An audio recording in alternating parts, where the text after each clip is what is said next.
A bark that wasn't a warning but a lament, cut through the air and sealed the fate of a man and his dog. What happened in that modest house would change everything, revealing secrets and testing loyalty to the limit. You won't believe the courage of this dog and the transformation of his owner. If stories of animal loyalty touch your heart, leave a like, comment what you thought, and subscribe so you don't miss any moving accounts like this one. It would have been just another autumn afternoon, with a sky the color of old lead, and a wind that swept dry leaves across the cracked asphalt of the suburban street, were it not for that sound. On a gray autumn afternoon, a single guttural, questioning bark tore through the oppressive silence of Luke's modest house. It wasn't a bark of alert, nor of play. It was a sound that seemed to carry the weight of the melancholy hovering over that quiet neighborhood, an echo of its owner's very soul. Luke, a 38-year-old architect whose career had been brutally cut short by professional betrayal 5 years earlier, looked up from the monitor where he was trying, without much success, to breathe life into a freelance project. His internal conflict was palpable. A burning desire to create again, to trust, fought against a cynical bitterness that held him hostage to the past. Thunder, an imposing mutt with dark fur and amber eyes, rescued from an animal shelter 2 years prior, was his only confidant, the anchor that kept him from completely submerging. The dog, normally a well of calm and silent loyalty, was now tense, ears pricked, staring at the front door as if a ghost were about to walk through it. The silence of the house, once a constant companion to Luke's resignation, now felt like a heavy shroud, draped over his dormant ambitions. That bark was the first crack in that fabric of apathy. Luke's routine was a ritual of isolation, coffee strong and bitter like his memories, hours in front of the computer trying to rekindle a creative spark that stubbornly refused to ignite. Short, almost mechanical walks with Thunder through the neighborhood, increasingly discolored by autumn. More unfruitful work, and the oppressive silence of the night, broken only by the dog's soft snoring at the foot of his bed. That afternoon's bark was the prelude to a sinister symphony. In the following days, Thunder began to exhibit strange behavior, the first of the events that would punctuate the coming months. Every Tuesday, without fail, as they approached the mailbox during their morning walk, the dog would emit a low growl, his hackles raised, even if the box was completely empty. Luke initially attributed this to some unknown animal smell, perhaps a stray cat marking territory or a nocturnal skunk. He was an observant man, almost forensic in his analysis of the world, a trait sharpened by the chronic distrust that had settled in after the betrayal. He was loyal to the few who deserved. His trust in Thunder topped that minuscule list. However, on one specific Tuesday, about 2 weeks after the first strange bark, Thunder not only growled but lunged and scratched the metal box with his front paws, letting out a sharp yelp, almost a contained howl of pain. Intrigued and worried about the animal's reaction, Luke inspected it thoroughly. The paint was lightly scratched by the dog's claws, but otherwise nothing. No peculiar odor his human nose could detect, no strange object, no suspicious mark. Life followed its slow, almost mournful rhythm, but a seed of unease was beginning to sprout in Luke's mind, watered by Thunder's strange insistence. At the end of the first month of this new and subtle disturbance, Luke noticed something else. It was a Tuesday, and as usual, Thunder repeated his ritual of hostility towards the mailbox. This time, however, after the dog reluctantly moved away, Luke crouched down and ran his fingers over the metallic surface. There was an almost imperceptible residue, oily to the touch with a faint, almost chemical metallic odor that he couldn't identify. It wasn't common dirt nor tree sap. It was something deliberate. This marked the second event. The first subtle twist came the following week. The residue only appeared on Tuesdays, coinciding with Thunder's behavior. Someone was touching his mailbox regularly, and Thunder, with his keen sense of smell, detected something Luke couldn't. Suspicion, like a poisonous vine, began to entangle Luke's thoughts, its tendrils tightening around the little piece he had left. He started observing his surroundings more closely during his walks, the neighbors he barely greeted, the cars that passed by. The neighborhood, previously just a backdrop for his reclusion, became a field of potential threats. His sister, Helen, with whom he maintained sporadic and somewhat formal contact since their parents' death, and his own professional downfall, called one evening. Her voice, always practical, carried a tone of veiled concern. "Luke, are you okay? You seem distant more than usual." He brushed it off, mentioning pressure from a project, but the truth was that the shadow of the past, which he believed he had left behind, seemed to be thickening, and Thunder's instinctive loyalty was the only beacon in that growing darkness. The fear that his paranoia was merely manifesting in more creative ways haunted him, but the dog's behavior was a powerful argument against this self-criticism. The second month brought the third event.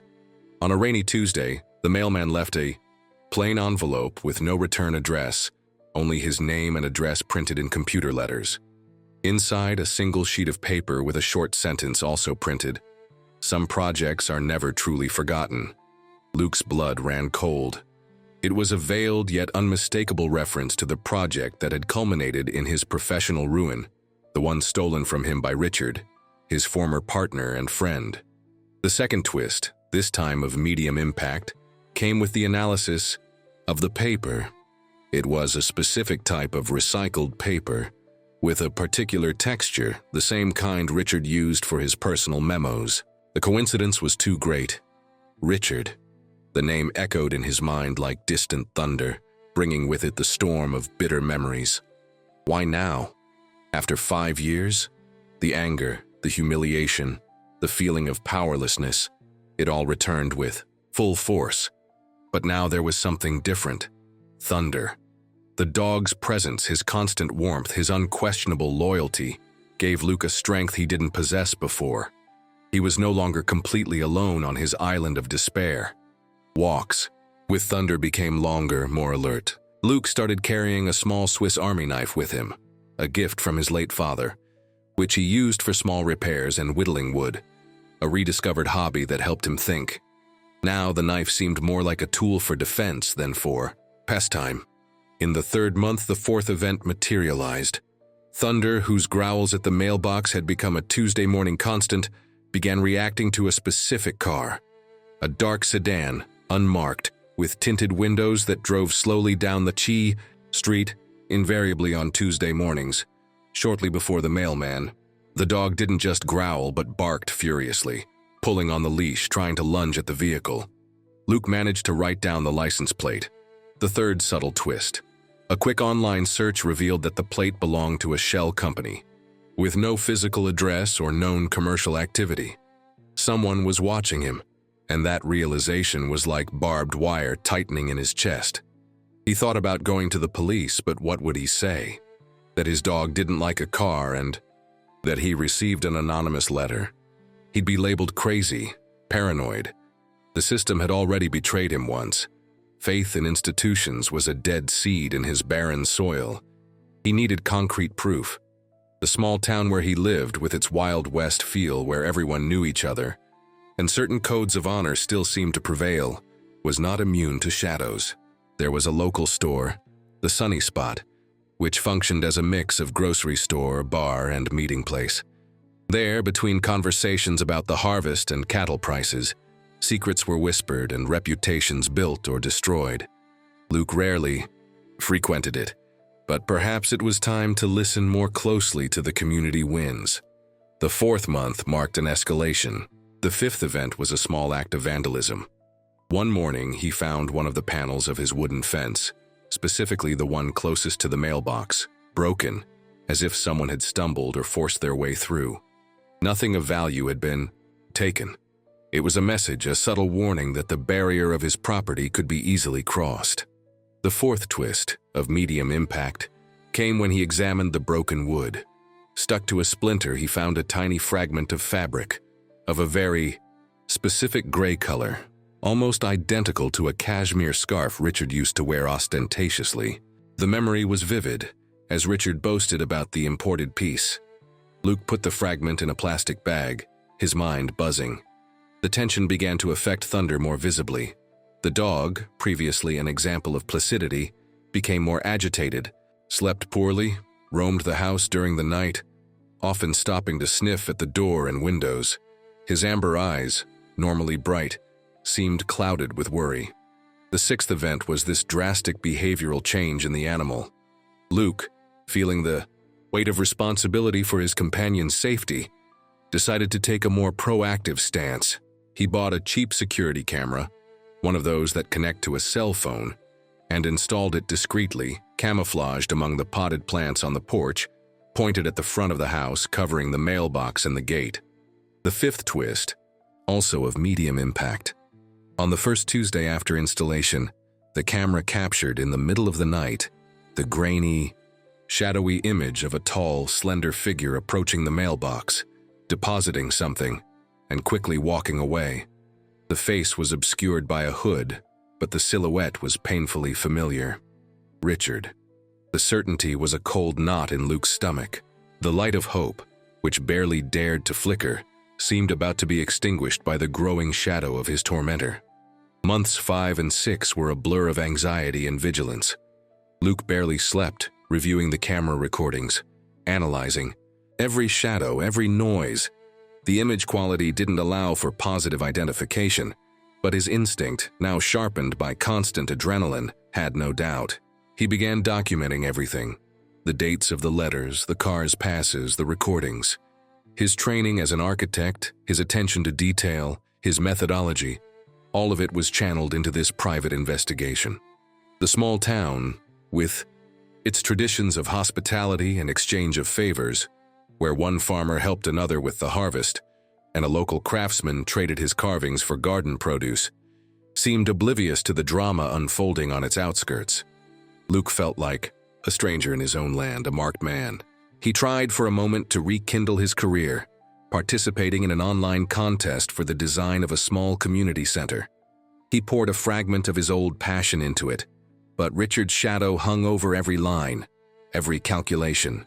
The fear of a new failure, of new sabotage, was paralyzing. He didn't win the contest, and the defeat, though expected, tasted bitter with the flavor of the inevitable. It was another obstacle, another cost to his attempt to rebuild himself. The seventh month brought terror closer. The seventh event was brutal in its simplicity. On a Tuesday morning, there was no letter in the mailbox. Instead, slipped under the front door, Luke found a photograph. It was Thunder lying in his favorite spot in the backyard, sleeping under the afternoon sun. The photo had been taken from a distance, but clearly from inside his property. The sixth twist, this time a major one. Whoever it was had been in his yard, close enough to take that photo without being noticed. The invasion was real, the threat palpable. Thunder wasn't just a danger sensor. He was a target. Fear, previously a diffuse shadow, was now a hungry wolf growling at his door. Luke felt a chill run down his spine. That unspoken Wild West code, of honor, of not messing with a man's family or animals, seemed to have been violated. It was the turning point. Thunder's safety was above his pride, his fear of being discredited. He needed to act, not just react. The eighth event was his decision, to confront the past directly. He started calling old colleagues, people who knew both him and Richard, who had witnessed his rise and fall. Most were evasive, uncomfortable. Some hung up on him. Loyalty in the corporate world was a mirage. But one of them, an older architect, named Samuel, who had always been more reserved and fair, seemed to hesitate. He didn't say anything incriminating, but his silence was eloquent. The seventh twist of medium impact came a few days later. An anonymous email with a single sentence: "Richard is back. He's in financial trouble. Be careful." Luke knew instinctively it was from Samuel.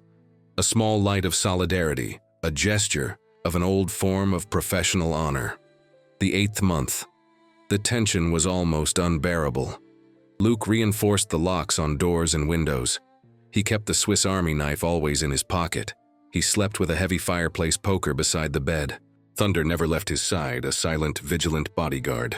The town's annual harvest festival was approaching, an event that usually brought a little color and joy to the local routine, with its craft stalls, typical foods, and live music on the town square bandstand.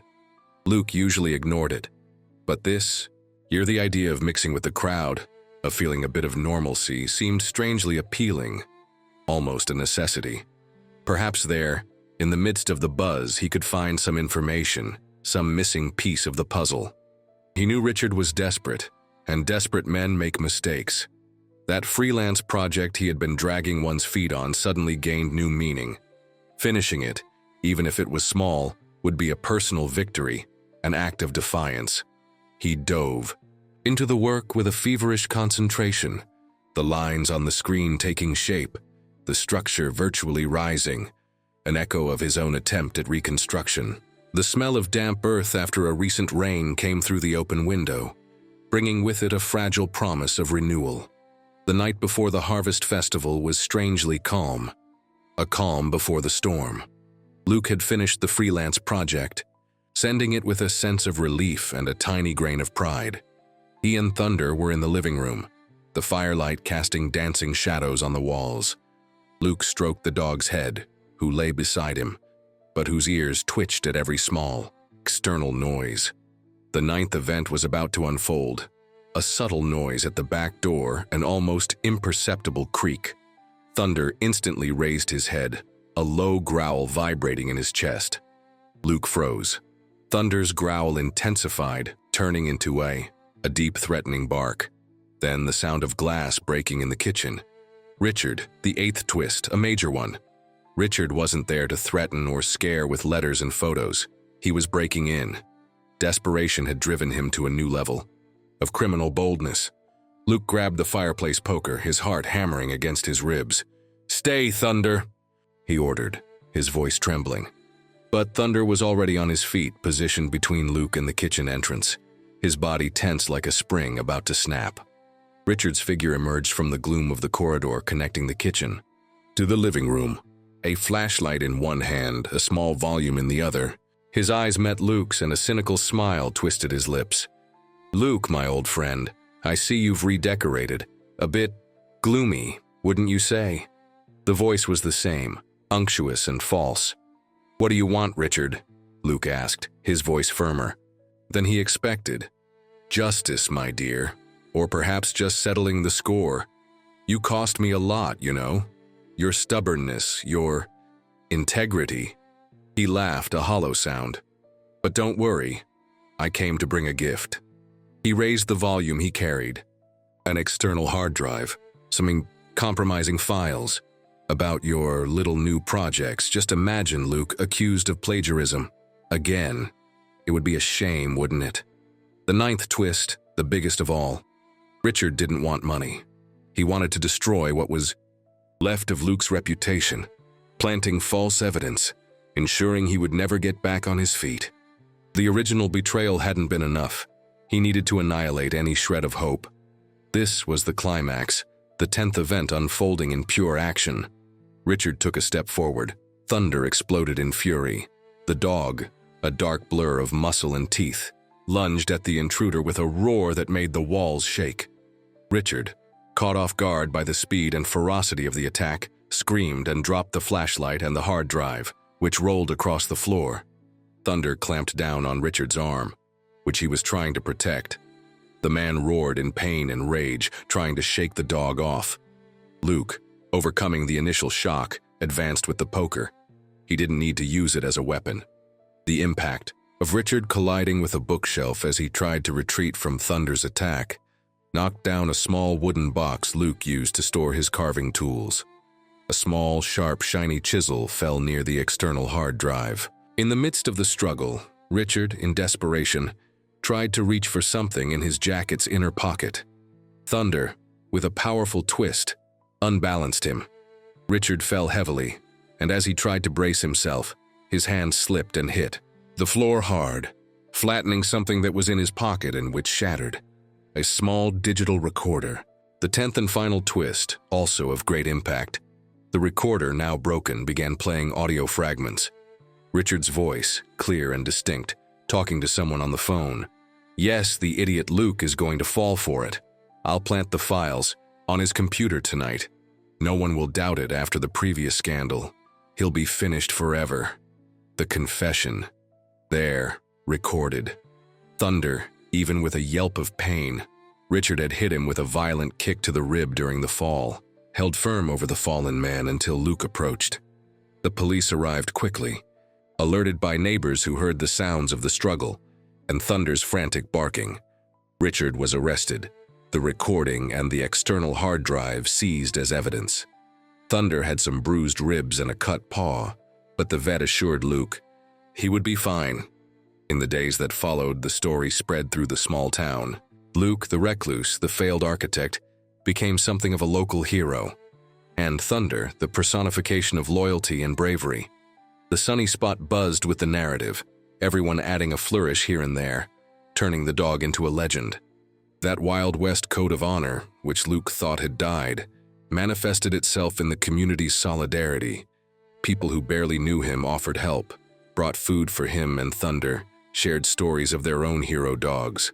Helen, his sister, showed up at his door the next day, her eyes glistening. "Luke, I'm so sorry for everything, for not being more present." The hug they shared was awkward but filled with unspoken forgiveness and the promise of a fresh start for their relationship. That freelance project Luke had sent the night of the invasion? He received an email a few days later.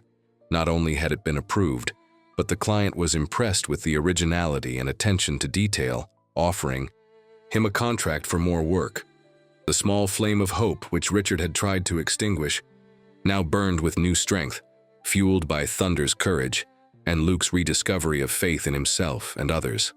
Autumn was coming to an end, and the dry leaves that once symbolized the decay of his life now seemed merely the prelude to a new spring. The warmth of the sun, beginning to peek through the winter clouds, no longer seared with the threat of the past, but warmed with the promise of a future where the light of trust and loyalty could, finally, dissipate the shadows. Luke looked at Thunder, who was dozing at his feet, his dark fur shining softly. The dog was more than a confidant, more than a protector.